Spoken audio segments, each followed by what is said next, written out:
Bonsoir à tous. Bon, je suis ravi d'être là ce soir. La première question que je voulais poser, elle a déjà été posée, c'était est-ce que c'était des product managers ou plutôt des designers dans la salle. La deuxième grosse question que j'avais à l'esprit, c'est dans quelle taille de boîte est-ce que vous bossez? Parce que ce sujet-là, et Julien a déjà commencé à en parler, c'est pas du tout la même chose de gérer une boîte où il y a une seule personne qui fait tout, une boîte où il y a un ou deux PM et UX, et une boîte où quand il va y en avoir 10, 15 et 20. Et donc, selon le stade auquel on prend la boîte, en fait, je pense que les problématiques et les réponses auxquelles on peut y apporter sont hyper différentes. Alors, juste pour que je me rende compte, qui bosse dans une boîte de moins de 10 personnes ici? Ok, pas tant que ça. Entre 10 et 50? Alright. Entre 50 et 500? Ok. Et plus de 500? Bienvenue. Félicitations. Mais non. Ah bah ouais, bienvenue en plus. Ok, donc vous bossez dans des grosses boîtes en fait. C'est bien, félicitations. Et ben ça tombe bien, on va parler un peu justement de comment ça se passe quand on commence à scaler une équipe de produits et de design. Parce que le but, je pense, si on est là ce soir, c'est qu'on est tous des amoureux du produit. On a tous un but dans la vie, c'est de faire des produits qui déchirent. Je pense qu'on a tous confusément conscience que c'est le mélange du product management et de la user experience qui permet d'arriver à ça. Et normalement, on se pose tous la même question, c'est comment on fait. Alors, je peux vous montrer deux, trois produits iconiques, un peu les limites tarte à la crème du genre de ces produits qui ont traversé les âges et marqué tous les esprits par la qualité de leur design et de leur conception. Euh, bon, ils sont géniaux. Il y a des produits plus proches de nous, je trouve intéressants parce qu'ils ont été faits par des équipes qui sont pas très grandes, qui ressemblent aux équipes qu'on a chez nous. Et je trouve que c'est des plus grandes sources d'inspiration à la limite en termes d'organisation. Euh, Typiquement, on peut avoir une boîte comme Hotel Tonight, si vous connaissez, qui est un produit dont le succès repose en grande partie sur l'UX original. Citymapper, je pense que vous connaissez tous. Ils sont voilà. Jusqu'à il n'y a pas longtemps, ils étaient 35 dans la boîte, je pense, et il y avait un PM et un UX chez Citymapper. Jusqu'à il y a un an de ça, je crois. Ou House, par exemple. Je ne sais pas si vous avez entendu parler de cette appli aussi, là, qui vient de dépasser le stade de la licorne, qui est une appli dont je pense le succès repose en grande partie sur l'expérience qu'ils arrivent à créer autour de l'appli. Et ça, c'est intéressant parce qu'il n'y a pas des Steve Jobs derrière ces produits-là, il n'y a pas des trucs complètement incroyables. On se dit non, c'est juste des équipes produits comme la vôtre et la mienne qui ont réussi à sortir ces trucs-là. Et donc moi, la question en tout cas qui me taraude, c'est mais comment ils font? C'est pas le secret, est-ce que c'est du pur hasard? Parce que finalement, sur 100 produits comme ça qui se lancent, il y en a qui tombent juste, peut-être. Est-ce que c'est des génies qu'on ne connaît pas encore? Peut-être aussi, ils ont peut-être des génies incroyables. Moi, je pense que c'est surtout le fruit de l'expérience des équipes, de leur talent et d'une bonne organisation. Et donc, c'est ça que j'aimerais partager avec vous, puisque, comme l'a dit Pauline en introduction, j'ai monté quasiment de zéro l'équipe actuelle produit chez Blablacar. Et je pense qu'en faisant ça, j'ai un certain nombre d'apprentissages et de bonnes pratiques que j'ai envie de partager avec vous sur la manière de structurer une équipe et d'organiser justement cette collaboration entre les product managers et les UX pour arriver au meilleur résultat possible. J'ai raté mes slides avec ma grande question. Ça, c'était la question qu'on se pose. J'ai fait des slides trop compliqués. Voilà. Donc, la grande question, comment on fait des produits simples, utiles et désirables? Day one. Je vais essayer de vous raconter ça sur 7 jours, parce que 2 ans, ce serait un peu long. Alors, le premier jour, en général, il faut faire avec ce qu'on a. Quand on démarre, qu'on est dans une petite boîte, très souvent, ça commence comme ça. Il y a une seule personne. Moi, j'ai souvent été tout seul dans mes startups. Le gars qui fait tout, qui fait les specs, qui fait le design, qui fait la recette, qui fait le ménage, le café, on fait tout. Et ma foi, c'est plutôt sympa et ça a quand même un certain nombre de mérites, en particulier qu'on est relativement d'accord avec soi-même, ce qui permet d'aller vite. Quand je suis arrivé chez Blablacar, c'était un peu ça la situation. Alors ils étaient 4, c'était pas tout seul. Il y avait 4 product managers dans une boîte de 150 personnes, avec une équipe tech de 50 personnes. Euh, Ils étaient contents, ils faisaient tout, mais ils n'étaient pas très contents parce que quand même, ils étaient un peu à la rue par rapport à l'équipe technique. C'était quand même dur à 4 de suivre une équipe de 50 personnes. Euh, c'est un peu ce que j'appelle le PM homme orchestre, ou full stack PM en anglais, c'est plus chic. Mais voilà, le PM, il fait tout en même temps, et c'est quand même un peu difficile. Alors voilà, l'avantage évidemment, c'est qu'il y a de l'alignement. C'est à peu près le seul monde dans la vie d'une boîte où le PM est tout le temps d'accord avec l'UX. Et ça, c'est plutôt pratique. Et puis le PM, il se sent en contrôle. Il fait tout de bout en bout. Il a un contrôle total sur la chaîne et ça, c'est assez rassurant pour un PM et c'est assez satisfaisant aussi. Et voilà, plus tard, c'est un truc qu'on a un peu de mal à lâcher quand la boîte grandit. Les problèmes, ils sont de deux ordres. C'est un problème de charge, évidemment. Très rapidement, le PM explose quand les équipes commencent à grandir. Et puis la qualité, pas qu'il fasse de la mauvaise qualité, mais c'est qu'on est quand même rarement expert en tout.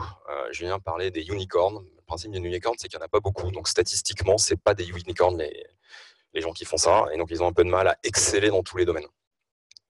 Donc pour sortir de là, qu'est-ce qu'on fait? Eh ben, le deuxième jour, on recrute.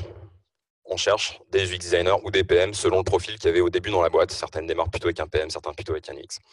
Donc, par exemple, dans le cadre de la carte, ça a été facile parce qu'en fait, je me suis rendu compte que dans les 4 PM qui étaient là, il y en a un qui s'appelle Julien, qui était UX designer. Mais chez Blablacar, il était utilisé comme product manager parce qu'on manquait tellement de product manager qu'on lui avait dit bah tiens, tu sais quoi, t'as qu'à prendre une casquette de product manager et tu t'occupes de l'appli mobile.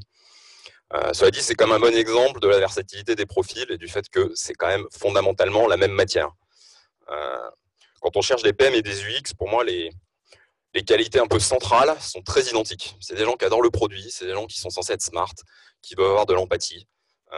Product sense, c'est donc une culture du produit, une culture aussi qui colle à la boîte et on va dire un certain niveau d'exigence vis-à-vis de leur travail. Ça, je pense que ça s'applique très bien, aussi bien à des PM qu'à des UX et honnêtement, c'est déjà beaucoup qu'on trouve des gens qui réunissent tout ça. Après, il y a des qualités qui sont peut-être un peu plus typées UX. Je dis bien un peu plus. C'est vraiment s'il faut schématiser. On va dire l'UX, on appréciera encore plus s'il est un peu créatif, s'il a un vrai sens de lui, s'il a un sens de l'esthétique. S'il a une méthodo aussi. On attend de lui qu'il connaisse un peu les méthodos, le design thinking, les user tests. Il est censé apporter un peu cette connaissance-là. Le product manager, ce qu'on va lui demander, c'est plutôt d'être quelqu'un d'analytique, avec des fortes capacités de problem solving, du leadership pour tirer les équipes derrière lui, une pensée un peu plus stratégique, des connaissances techniques, parce qu'il parle quand même beaucoup aux équipes tech, et normalement il doit être à l'aise avec la data aussi, puisqu'on l'a vu, ça fait partie en général de ses tâches d'analyser toute la data. Donc on se met à la recherche de ces candidats-là et on recrute. Une fois qu'on a commencé à recruter déjà un UX et un PM, il faut essayer de s'organiser pour que ça marche. C'est la partie que Julien vient de développer en grande partie, donc je vais aller assez rapidement dessus. Vous allez voir qu'on reprend un certain nombre de choses, à croire qu'on a bossé dans la même boîte. La base, c'est un peu ça. Peut-être l'éclairage que je pourrais apporter. Pour moi, quand on dit PM owns the problem, c'est, enfin, en tout cas, c'est ça petit blin.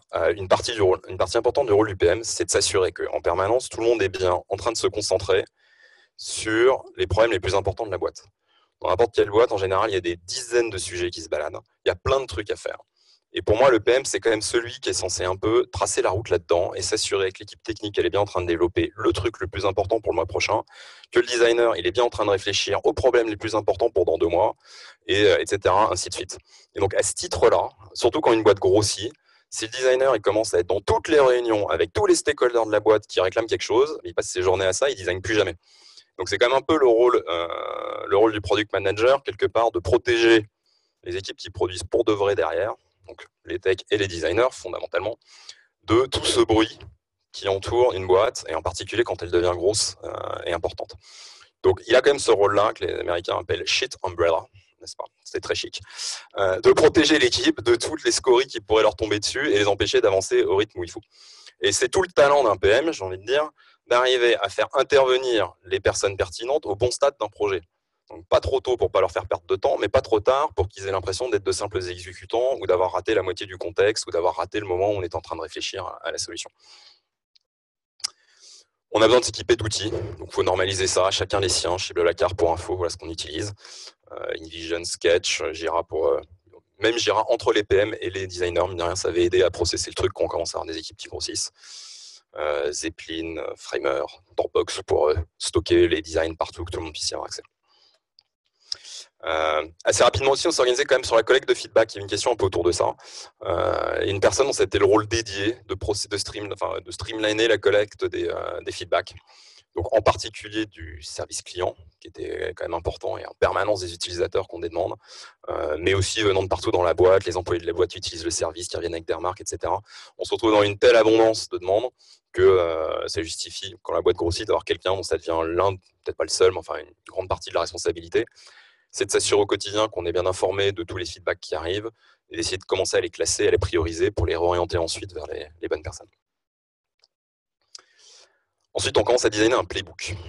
Alors, un playbook, c'est quoi? C'est des sortes de conventions de design qu'on va se donner entre le PM et le designer. C'est une sorte de contrat, en fait, sur quelque part, qu'est-ce qu'on attend, en particulier du designer. Ça aide beaucoup, en fait, de se donner des règles comme ça. Ça évite tout un tas d'allers-retours inutiles. Donc, typiquement, pour vous donner le haut du playbook Blablacar, pas que je vous à la suite plus tard, mais on s'est mis d'accord sur le fait que tous les designs ils seraient sur mobile. 2014, le site il était encore 70% desktop et on avait clairement la vision qu'il fallait passer au mobile. Donc, on s'est dit ça commence par le design. Tous les écrans seront mobiles. On ne regardera plus jamais d'écran desktop. Iceberg, Julien vient d'en parler, c'était la traduction du Double Diamond. C'est on explore des solutions et après on converge. Mais donc ça veut dire qu'un product manager, il attend pas que le designer revienne avec une solution. Il attend de lui qu'il revienne avec 2-3 propositions qu'il a explorées, sur lesquelles il va argumenter, sur lesquelles il va expliquer pourquoi telle ou telle solution a sa préférence. S'il est sûr de son coup, il a le droit d'en montrer qu'une, mais si derrière il y a des questions, s'il est challengé dessus, on attend de lui qu'il ait bossé sur d'autres pistes et qu'il puisse dire bah non, regarde ton truc, je l'ai essayé, ça ressemble à ça, et en fait ça marche pas.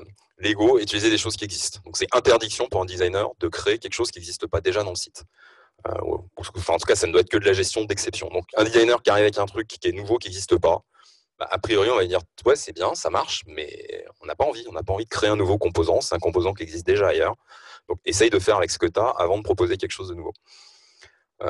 Expérience considère the end-to-end journée. Donc là la règle c'est on ne veut pas regarder des écrans statiques. Je ne veux pas juste l'étape dont parle Julien où le gars choisit s'il veut publier en automatique ou en manuel son trajet. Ça ne m'intéresse pas. Ce qui m'intéresse, c'est quoi les 3 écrans d'avant, c'est quoi les 3 écrans d'après. Et on regardera celui-là, mais dans le contexte du flow complet. Parce qu'on se rend compte que si on ne fait pas ça, on passe à côté de tonnes de trucs en fait. Parce que les produits sont complexes. Je sais que ça n'a pas l'air complexe Blablacar, mais je vous promets que ça l'est. Ce flow, il a 25 000 variantes. Et donc si on ne les a pas en tête au moment où on décide d'un écran particulier, on ne prend pas les bonnes décisions. Simple, voilà. Bon, principe, je pense, fondamental pour n'importe quel designer, mais on demande évidemment d'aller à la solution la plus simple. Ce genre de règles, c'est important, mais non, ça fait gagner beaucoup de temps. Et là, je vous ai montré un peu les trucs les plus fondamentaux, mais ça se décline. Il y a beaucoup d'autres choses derrière. De respecter cette convention, ça évite tout un tas d'allers-retours inutiles entre des designers, des product managers, des stakeholders. Tout le monde sait à quoi s'attendre, tout le monde sait ce qu'on doit regarder ensemble et ce sur quoi il faut prendre des décisions. Permettez juste de regarder l'heure qu'il est, parce que j'ai peur d'être un peu long. Je vais être beaucoup plus long que Julien, mais je vais sauter des sorties. Ouais. Le Diamond, on en a parlé, je saute. Donc dans cette phase-là, on a un product manager et un UX au moins qui bossent ensemble. Donc l'avantage c'est quoi? C'est que ça va plus vite, on est plus efficace et normalement on doit augmenter le niveau de qualité de ce qu'on produit puisqu'on commence à avoir des gens qui sont un peu spécialisés sur leur partie. Il y a quelques inconvénients qui arrivent. Le premier, moi, que j'avais pas vu venir, c'est que les PM, ils s'amusent moins. En tout cas, moi, ceux que j'avais chez Blablacar, les fameux 3 PM hors orchestre, eh ben, quand on leur a retiré le design, il y a une petite larme. Une petite larme. Ah, j'aimais bien, moi, faire mes petits designs. C'est une activité qui est... Pour les gens qui aiment ça, je pense que c'est sympa, en fait. Et quand on leur retire ça, on se dit, ah bah ouais, mais alors du coup, je fais quoi maintenant? Le soir, entre 10 et 12, d'habitude, je faisais du design. Là, je sais pas ce que je vais faire, je vais devoir regarder la télé. Donc ça, je n'avais pas vu venir, mais bon, c'était intéressant. On commence évidemment à avoir des conflits entre le PM et l'UX qui ne sont pas d'accord. Quand il y a des questions à gérer sur le feedback management, en particulier pour l'UX. Donc comment le PM peut faire pour être efficace et positif et constructif dans ses feedbacks et comment l'UX peut faire pour prendre un peu de recul par rapport aux feedbacks qu'il prend, qui peuvent être parfois un peu désagréables, infondés, trop abrupts. Bon, pour se dire, c'est pas grave, c'est pas personnel, on passe l'éponge et on avance. Donc ça soulève des questions. La dernière question que ça soulève, c'est when should I stop? C'est vous avez des écrans qui ont été faits par des PM pendant 5 ans, qui ressemblent à ce qui ressemble, mais principalement à des empilements de tonnes et des tonnes de couches qui n'ont jamais été nettoyées. Et quand vous mettez un UX là-dessus, il n'a qu'une envie, c'est de tout refaire. Et il a raison. Il a raison, c'est pour ça qu'on l'a embauché. Mais le problème, c'est que le PM, il n'est pas d'accord, parce que lui, il a que 15 jours de dev pour faire le projet, et ce que demande l'UX, c'est 3 mois de boulot. Et donc, on rentre dans tout un tas de débats comme ça, qui sont sains, qui sont utiles, qui sont nécessaires, mais pas toujours facile à trancher sur, OK, où est-ce qu'on s'arrête? Le jour suivant, l'équipe, elle commence à grossir. On commence à avoir 4-5 PM, 4-5 UX. Et là, on est obligé de se donner des nouvelles règles. Parce que si on continue comme avant, les réunions de priorisation, ça commence à ressembler à ça. C'est tout le monde a un avis, tout le monde veut faire quelque chose, tout le monde pense que son projet est le plus important. Et on commence à avoir beaucoup de mal à avoir de la clarté dans les choses qu'on veut faire. Je vais vous parler très rapidement, parce que Seb m'avait demandé de le faire, de la manière dont on a structuré les équipes chez Blablacar pour résoudre ça. Ça dépasse un peu le cadre du juste PM designer, même si ça a un impact sur eux. Je passe vite dessus, et si vous voulez, je répondrai aux questions là-dessus après. We need a new process. Donc, on a construit une espèce de framework qui était une adaptation de ce qui existait chez Airbnb et chez Spotify. Donc le principe, c'est mission, objectif, stratégie. Mission, c'est pourquoi je bosse. C'est quoi fondamentalement le why de mon équipe. L'objectif, c'est quoi le résultat concret auquel je vais arriver dans 3 mois. C'est des objectifs à 3 mois. La stratégie, c'est comment je fais pour atteindre cet objectif. Et le découpage des tâches, c'était de dire, définir les missions des équipes, c'est le rôle des fondateurs et du top management. Les objectifs, c'est un truc qu'on doit négocier entre, on va dire, top management et équipe. Et la stratégie, ça devient le boulot des équipes. À un moment donné, le management, il ne peut plus être dans tous les détails. Donc les équipes font comme elles veulent. Elles font ce qui leur semble être utile pour pouvoir atteindre leurs objectifs. Donc d'où le divide and conquer. C'est une manière quelque part de déléguer la responsabilité à toutes les équipes. parce que le pilotage par une seule personne ou une seule entité n'est plus possible à partir d'une certaine taille. Donc les missions chez Blablacar, c'était celle-là. Grow, elles sont toutes assez explicites. Hein. Grandir, monétiser. Care, ça veut dire s'occuper de ses utilisateurs. C'est toute la partie service client. Trust, la confiance. Satisfy, satisfaire. Et autour de ces équipes, on a créé ce qu'on appelle des tribes, donc vocabulaire de Spotify, qui sont quoi? C'est des équipes indépendantes et autonomes qui sont focalisées autour de la même mission. Et donc chaque tribe a ses missions, ses KPI, sa roadmap, son équipe, son process de recrutement. C'est une manière quelque part de recréer 5 startups au sein de la startup pour lui permettre de continuer à grandir de manière harmonieuse et coordonnée. Dans une tribe, quand elle grandit, elle a des squads. Ça aussi, c'est inspiré de Spotify. Donc, à la limite, vous pourrez aller regarder. Je suis sûr que vous connaissez tous ce doc de Spotify qui raconte ça. La squad idéale, c'est une équipe pluridimensionnelle. La dimension importante là-dedans, c'est de se dire qu'il ne faut pas qu'il y ait de dépendance. On veut casser les dépendances entre les équipes. Les gens, ils doivent avoir tous les moyens de faire ce qu'ils veulent. On ne leur met pas de limites. Ils sont responsables de leur stratégie. Et c'est à eux d'exécuter pour atteindre leurs objectifs. Donc, on obtient quoi avec ça? On a beaucoup plus de... Il y a des mots qui sont durs à traduire en français. L'ownership, c'est compliqué. Mais les gens se sentent responsabilisés et investis de leur projet. On crée de l'alignement dans l'équipe. Et surtout, il y a un truc qui est important là-dedans pour moi, c'est que avant de faire ça, le développeur, il regarde Jira, il a un ticket, il fait le ticket, il prend le suivant, il fait son ticket et il prend celui d'après. Et il ne fait pas beaucoup plus que ça. Là, on le met dans une logique, on lui dit non, t'as pas compris. Tu es dans une équipe dont l'objectif collectif, c'est d'augmenter le niveau de confiance dans la plateforme. Certes, toi, ton outil, c'est de développer, mais ton objectif à toi, c'est le KPI à la fin du trimestre, tout autant que le product manager, tout autant que l'UX, tout autant que n'importe qui d'autre dans l'équipe. Et en fait, ça marche. Ça marche vraiment. Et les développeurs, ils sont contents d'avoir voix au chapitre, de pouvoir dire ce qu'ils pensent. Et puis, guess what? Ils ont des bonnes idées parfois, les développeurs, parce qu'ils connaissent mieux la technique. Ils savent sortir des trucs qui sont simples à faire, auxquels on n'aurait pas pensé. Et donc, ça permet quand même de faire émerger une intelligence collective dans les équipes qui a une valeur incroyable. Dernier résultat, du coup, on délivre plus vite. Alors, cette situation-là, c'est quoi? On a gagné en scalabilité.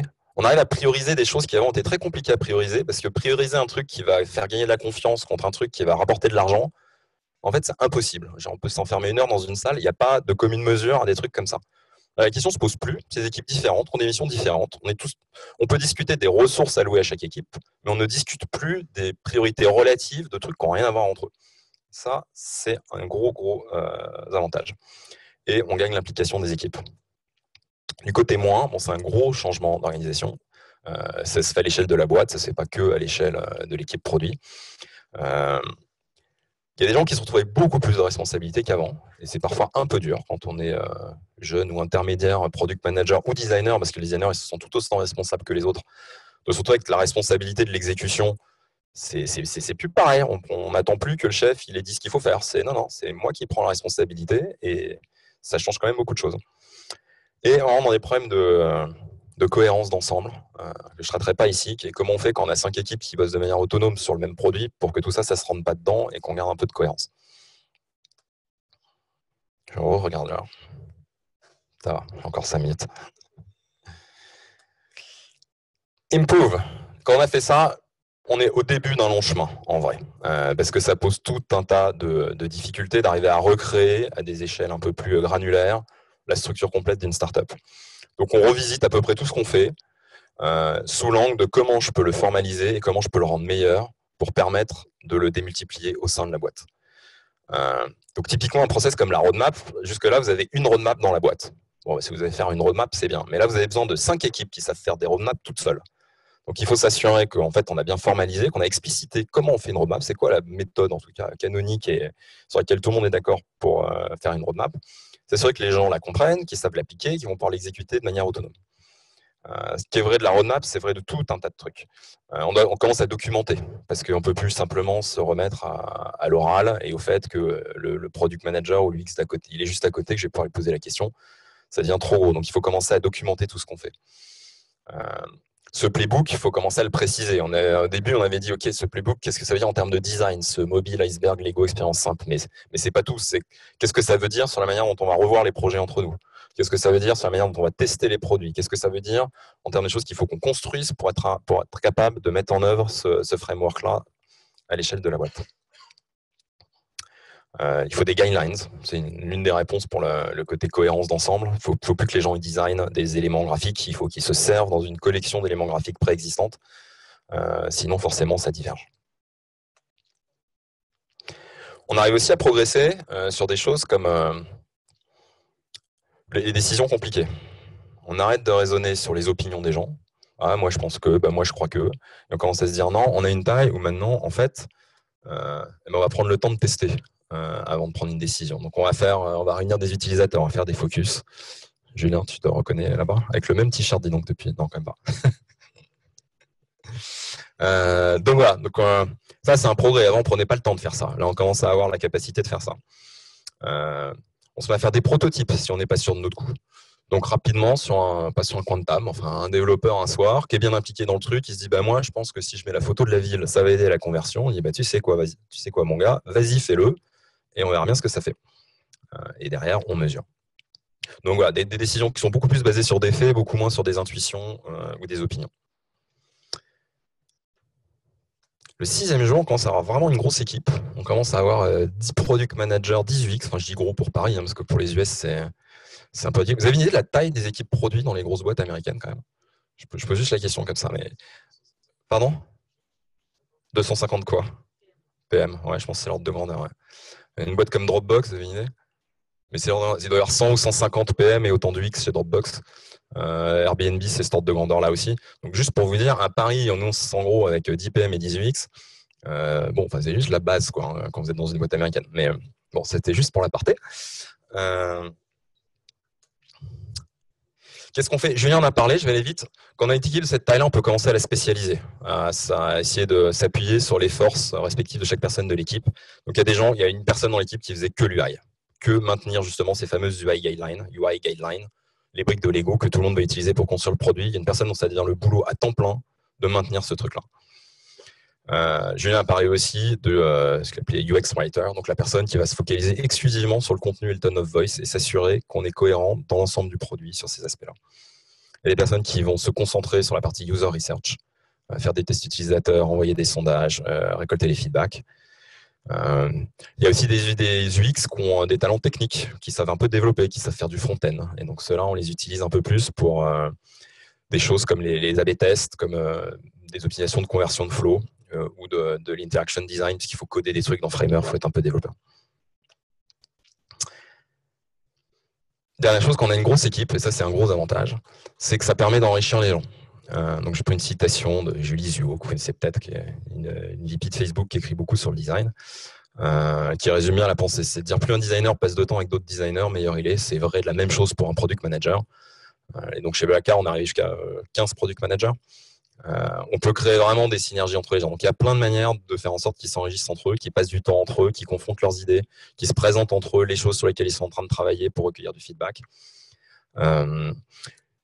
Ça c'est en interne. Et après, aussi on peut commencer à prendre du temps pour aller à l'extérieur, rencontrer des product designers et des product managers dans d'autres boîtes à l'extérieur. Donc on l'a beaucoup fait chez Blablacar, d'aller dans la Silicon Valley, d'aller à Londres pour rencontrer les équipes et essayer d'apprendre sur le terrain de la façon dont on travaille.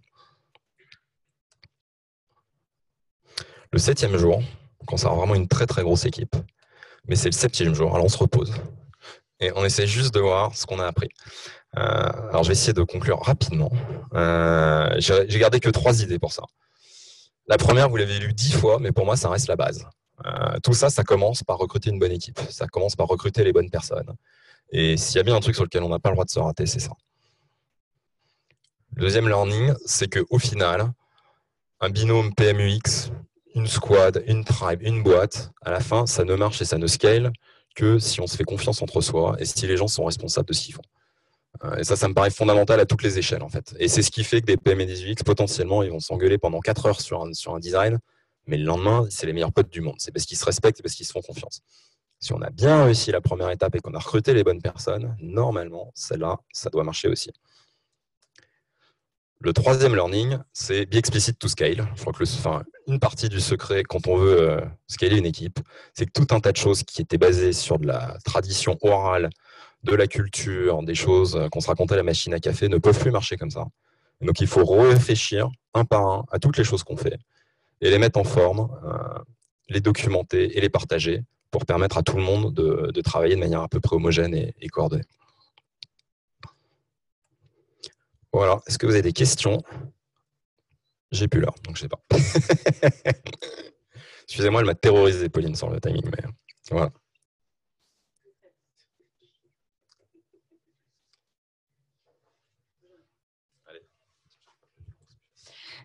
Du coup, de ton expérience, est-ce que les PM et les designers, il y a des phases qu'ils préfèrent dans leur collaboration par rapport à tous les jours que tu as mentionnés? Et est-ce que c'est la même phase ou est-ce qu'il y en a un qui a tendance à préférer un autre jour que l'autre? D'accord, tu as un autre jour en termes de taille de boîte? Il y a clairement des préférences et ça dépend beaucoup des gens. Il y a des gens qui apprécient beaucoup le côté PM à tout faire, qui adorent ça, qui adorent l'énergie qu'il y a dans une toute petite équipe, dans une toute petite boîte, et qui, quand ça grandit, se sentent moins à l'aise. Et je dirais qu'à l'inverse, il y a d'autres gens qui ont un profil un peu différent, qui sont très contents quand ça va avoir plein d'interlocuteurs, plein de pays, quand on voit grand, quand les chiffres deviennent énormes, que le scale excite. Que les moyens aussi excitent, la possibilité de faire les choses vraiment à fond dans un niveau de détail qu'on ne peut pas du tout faire quand on est petit. Et je dirais que pour les PM comme pour les UX, il y a vraiment des préférences qui dépendent des personnes mais je suis assez persuadé même pour une personne qui doivent dépendre des stades de sa carrière professionnelle. Il y a des moments où on a envie plutôt d'un côté, des moments où on a envie plutôt d'autre chose.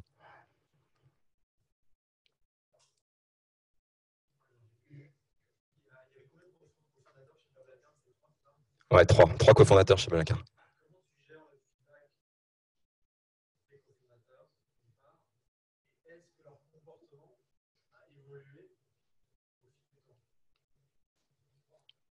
Ok. Alors. Ouais. Non, mais il n'y a pas de souci. Bon, comment tu gères le feedback? Oui, ça, on peut dire ça.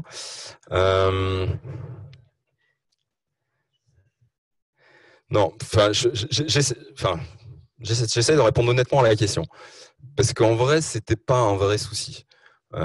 Normalement, les choses qu'on faisait, les choses importantes, on était tous d'accord dessus. Enfin, il se passait rien de majeur dans la boîte sur lesquels, à un moment donné, les fondateurs n'avaient pas été dans la boucle et n'avaient pas dit OK. Donc la discussion dans laquelle on rentre, une autre discussion qui pourrait être un autre talk, c'est comment on ajuste le niveau d'intervention des différents stakeholders en fonction du stade de la boîte, en fait. Est-ce que ça a évolué énormément? Quand je suis arrivé chez Blablacar, qui avait 4 PM, ils étaient tous en direct avec Frédéric Mazella, qui était le CEO. Et Frédéric Mazella, je pense, voyait passer tous les écrans et donner son avis sur tous les écrans. Ça, c'est quand je suis arrivé. Quand je suis reparti, l'équipe produit, c'était pratiquement 40 personnes. Frédéric Mazella ne voyait plus un seul écran, il voyait à peine passer les roadmaps. Et évidemment que ça se gérait à un niveau en dessous, donc beaucoup à mon niveau, la priorisation, les orientations. Il validait les grands choix stratégiques, on s'alignait sur des visions à 12 mois, on s'alignait sur les 5-6 trucs immanquables à l'échelle de la boîte. Mais je dirais qu'en dessous, ça fait partie de cette politique divide and conquer. Les fondateurs, ils ne s'impliquent plus là-dedans. À un moment donné, ils vont se reposer sur les gens comme moi, les gens comme mes équivalents, la personne qui est responsable du growth. Donc, il y avait une head of growth, il y avait une head of monetize. Donc, il y avait d'autres personnes dont ça devenait la responsabilité de porter la réussite de chacun de ces secteurs-là. Et donc, les fondateurs, du coup, s'appuient sur ces personnes. Voilà, je ne sais pas si je répondais à ta question, mais ok, super. Oui.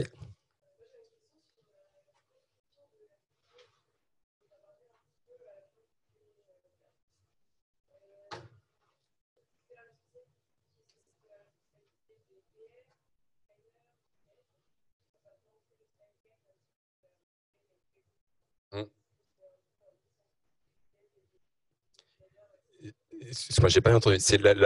Tu parles de quoi? De la vision produit, t'as dit? Non.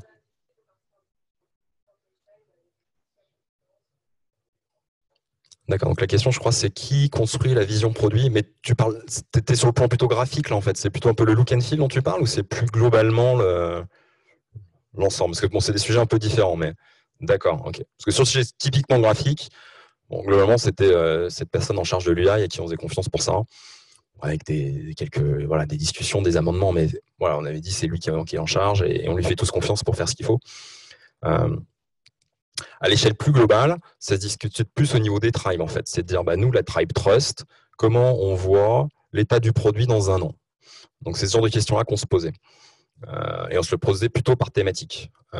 Et selon les phases de la boîte, je dirais que ça a beaucoup évolué.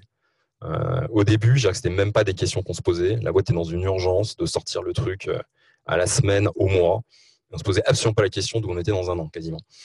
Et puis progressivement, au fur et à mesure qu'on intègre des meilleures pratiques produits, qu'on développe un peu des process de roadmap, de planification, au fur et à mesure aussi qu'on scale l'équipe produit, qu'elle est plus ridiculement petite par rapport à l'équipe technique, elle commence à avoir la liberté de se poser la question de tiens, au fait, qu'est-ce que je ferai dans 6 mois? C'était le genre de questions vraiment qui paraissaient saugrenues au départ. Donc progressivement, je dirais que l'horizon de temps s'avance. Et ça se fait par étapes successives. Donc au début, ça se fait pas. Ensuite, ça se fait en petit comité. Ensuite, on a fait des workshops là-dessus. Il y a eu un jour l'an dernier, on a passé 2 jours toute l'équipe produit ensemble pour essayer de prototyper pendant 2 jours ce que pourrait être le produit dans un an. Et on l'a présenté à toute la boîte. On a dit voilà, nous d'ici un an, c'est ça qu'on veut construire. Et on avait fait des maquettes avec tout le monde avait bossé ensemble, les designers. Enfin, on avait mis tout le monde autour de la table. On avait prototypé le truc. On a dit voilà, c'est ça la vision. Et ensuite, on va se répartir au sein des tribes l'exécution de ces différentes visions partagées. Enfin, évidemment, c'est jamais aussi parfait que ça. Hein, ça évolue, mais bon. Voilà. Et je sais que Blablacar, à la fin de l'année dernière, a refait un workshop de ce type-là pour se redonner un horizon de temps plutôt à 2 ou 3 ans. Donc, je veux dire, à chaque itération, on essaye d'aller chercher un peu plus loin et de se dire, mais c'est quoi le covoiturage dans 3 à 5 ans? C'est quoi l'impact des voitures autonomes? Et que sais-je, voilà, essayer de se poser les questions pertinentes pour aller voir encore plus loin. Donc, je pense que plus une boîte grandit, en fait, plus on a envie de voir loin, plus on a besoin. Et les outils pour y parvenir sont différents, en fait. On ne fait pas une roadmap à 3 mois comme une vision à 3 mois.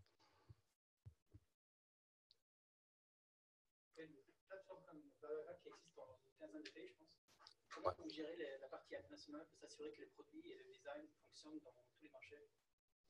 Voilà. Est-ce que tout est géré à Paris ou est-ce qu'il y a... Alors, c'est un mix des deux. Donc, ouais, Blablacar est dans 22 pays. Donc, c'est une vraie question et des pays avec des cultures très différentes. Ça va du Mexique à la Russie, de l'Inde au Brésil, etc.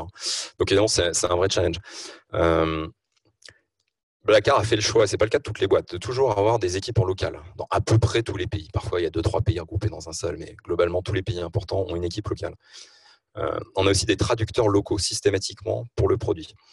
Donc, en termes de copie, c'est-à-dire le contenu du produit, ça, c'était l'équipe centrale en charge de ça, donc qui avait la mission de recruter les traducteurs, de les former. Pour ça, on les fait venir à Paris en général, donc y compris des mecs du Brésil ou de Russie. On leur paye un billet d'avion à Paris pour passer 3 jours dans les bureaux, pour qu'ils comprennent et qu'ils s'imprègnent de la culture de Blablacar, des messages et du tone of voice qu'on voulait avoir dans le produit, pour qu'ils soient capables, en rentrer chez eux, de l'appliquer. Parce que ouais, je t'avoue qu'après, une fois qu'ils sont chez eux, pour aller relire derrière le mec qui a écrit en hongrois, on est obligé de lui faire confiance, quoi. Donc, on espère juste qu'on l'a suffisamment bien onboardé sur ce qu'on veut faire pour que le mec fasse ce qu'il faut. Et après, on compte quand même un peu sur l'équipe locale hongroise pour nous signaler s'il voit des trucs un peu bizarres dans le produit. Donc ça, c'est sur le côté un peu très pratique de comment on gère la traduction. Après, il y a des questions plus produits, plus fonctionnelles, qui est de dire, il y a des produits, il y a des pays dans lesquels les mentalités sont différentes, les cultures, les habitudes sont différentes, et potentiellement, on peut avoir besoin de fonctionnalités qui ne sont pas les mêmes que dans les autres pays. Et ça, c'est une discussion que j'adore, parce que quand il y a 22 country managers, il y a 22 fois 10 requêtes spécifiques par pays. Et il n'est évidemment pas question de le faire. Donc, ça vient de rendre des discussions de quel est vraiment le strict minimum d'évolution produit qu'on peut faire pour permettre au pays d'avoir une chance, au produit d'avoir une chance dans ce pays-là, mais sans complexifier la plateforme outre mesure. Un chiffre que je prenais souvent, c'est de dire il y a 19, quand on lance un pays, il y a une table avec 19 paramètres à setter. Donc même en admettant que chaque paramètre n'est que 2 valeurs, ce qui n'est absolument pas vrai, il y a plein de paramètres comme en 4 ou 10, mais c'est pas grave. Même si on avec 2, ça fait 2 puissance 19 combinaisons de produits, fois 4 plateformes, ça fait je crois 3 millions de produits différents déjà. Donc moi ce que j'ai toujours dit, c'est vous me passerez sur le corps avant de rajouter un paramètre dans ce fichier-là. Parce que c'est ingérable en fait. Et le problème derrière, c'est des problèmes de vitesse, de qualité, de produit qui est complètement bloqué, qu'on n'arrive plus à faire évoluer tellement il y a de spécificités par pays. Et là-dessus, on revient à ce que disait Julien d'ailleurs. La meilleure arme pour ça, c'est le wording. Il y a énormément de problèmes qu'on règle par du wording. Et donc ça, c'était quand même toujours notre première réponse, c'était de dire ce que vous avez réfléchi. Est-ce qu'on ne pourrait pas finalement faire ce que vous demandez simplement en changeant, parfois de manière assez importante, hein, mais le wording de la page. Et j'ai n'importe quoi. Non, évitez d'aller faire des choses trop extrêmes. Je ne vais pas vous donner des mauvaises idées. Mais donc, en restant dans l'esprit du produit pour ne pas créer d'autres problèmes derrière, on peut quand même résoudre beaucoup de choses comme ça. La manière de présenter les bénéfices du produit, la manière de présenter les avantages, la manière de présenter les options, ça peut régler beaucoup de choses. Et après, de manière marginale, dans quelques pays, on a développé des choses spécifiques. On parlait justement de scaler les équipes sur la partie UX. Comment est-ce que on prend le moment où il faut commencer à avoir plus de spécialistes? quoi les éléments de compréhension? Et ok, là, il faut que j'ai ce profil-là parce que comment tu dis que c'est très subjectif. Comment est-ce que tu te dis il faut que j'embauche 3, 4, 5 personnes? Alors la question c'est à quel moment on sait qu'on peut ou qu'il faut commencer à spécialiser les UX, ce sont leurs compétences, et comment aussi tu anticipes les recrutements. C'est ça, comment tu sais s'il faut recruter plus de monde ou pas. Alors c'est deux questions assez différentes. Je vais commencer par le recrutement parce que c'est presque plus facile. Le recrutement, on avait des plans à l'échelle de la boîte en fait, de croissance qu'on voulait sur les équipes produits et tech. Et pour moi, ça marche ensemble. Donc moi, je me suis toujours calqué sur les prévisions de recrutement des équipes techniques. Eux, leur consigne, c'était aussi vite que possible. Voilà, c'était n'importe quel mec bon, vous le prenez. Donc après, c'était juste à eux de dire combien ils se sentaient capables d'en recruter par quarter.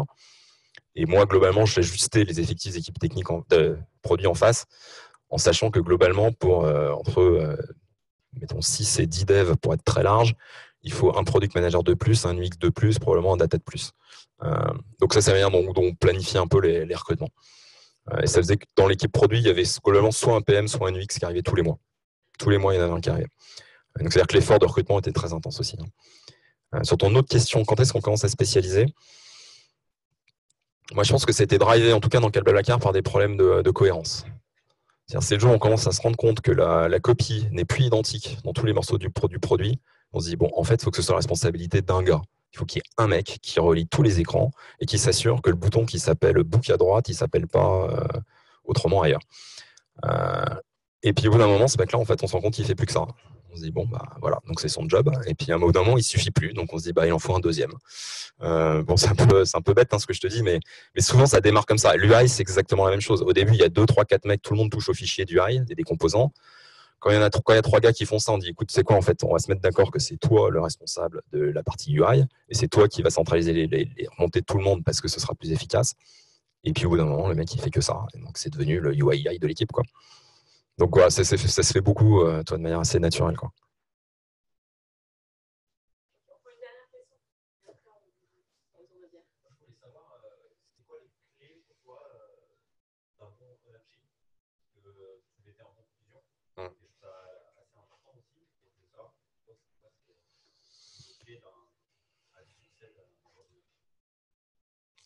Alors écoute, je résumerai ça comme ça.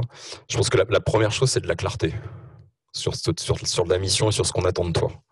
S'il y a le moindre flou sur la vision et la mission, tu ne peux pas te sentir responsable, tu vas être paumé. Donc c'est que tu as quand même une idée assez claire de ce qu'on te demande d'effectuer et que tu aies aussi un message très clair sur le fait que tu en es entièrement responsable. Donc je pense que la clarté du discours est hyper importante. Parce que la deuxième partie, c'est qu'il faut quand même les moyens. Parce que si je te dis que tu es responsable de tout ça, là, je sais pas quoi, de lancer un pays, mais tu es tout seul, bon, l'ownership il va vite retomber parce que le mec il se dit en fait je peux pas y arriver. Donc il faut avoir les moyens et il ne faut pas être dépendant d'autres équipes. D'où l'importance, je l'ai dit à un moment donné, pour moi c'est important de cette structure, d'essayer de casser les dépendances. Le jour où tu te dis ah ouais, j'aimerais bien le faire, mais le problème c'est que j'attends les mecs d'à côté qui sont sur autre chose, tu te sens plus responsable ce jour-là. Parce que tu te dis bah je peux pas, c'est pas ma faute, moi j'y peux rien, c'est les mecs à côté. Et donc ça tue l'ownership. Donc il faut casser ça. Il faut dire non, regarde, tu as tout ce qu'il te faut là. Tu as tout ce qu'il te faut pour le faire. Et ça ne dépend que de toi. Donc ça, je pense que c'est quelque chose de très important.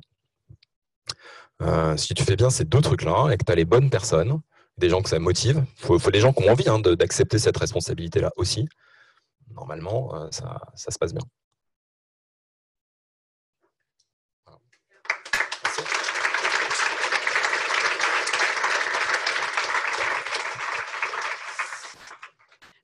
Alors juste le mot pour la fin. Je voulais remercier 1000 fois encore Julien et Frédéric qui ont accepté de venir, qui ont préparé des super présentations et qui ont pris du temps pour partager avec vous. J'espère que vous avez autant apprécié que moi. Je voudrais remercier 1000 fois PeopleDoc de nous accueillir parce que je leur ai demandé un peu en rigolant à la dernière LPCX et ils ont accepté, ils ont dit pas de problème, super salle, ils nous accueillent, ils nous nourrissent, etc. Donc c'est vraiment super sympa. Merci. Du coup, j'en profite pour faire un appel à la candidature. Si vous avez des stories, des expériences à partager avec la communauté, venez me voir après ou envoyez-nous un petit mail sur le Meetup directement. Et puis ensuite, on essaye de construire des meet-up autour de vos expériences et de vos stories. Donc surtout, n'hésitez pas à poser vos idées. Et puis, on a besoin de gens pour nous accueillir à chaque fois, puisqu'on tourne. Donc, on a besoin de gens super sympas comme PeopleDoc, comme La Ruche qui dit oui, chez qui on était la dernière fois, pour nous accueillir. Voilà, on a un groupe d'une centaine en général à chaque fois, nous nourrir, enregistrer les vidéos. Et puis, voilà, c'est pas très compliqué, mais il faut le faire et c'est super sympa de le faire. Donc, si vous pouvez le faire, pareil, un petit mail sur Meetup, vous venez nous voir à la fin et ça sera top. Du coup, on va vous laisser vous reposer cet été, prendre le soleil, etc. Et on prépare un super meet-up, un super LPCX pour septembre. Donc, surveillez vos notifications meet-up et on reviendra en fanfare en septembre. Et puis en attendant, vous avez toutes les vidéos de la LPC à regarder sur YouTube. De toute manière, vous n'allez pas nous oublier et vous n'allez pas vous ennuyer. Voilà, merci à tous et puis à la prochaine. Et merci Pauline et Sébastien et Hugo et tous les gens qui organisent LPCX quand même.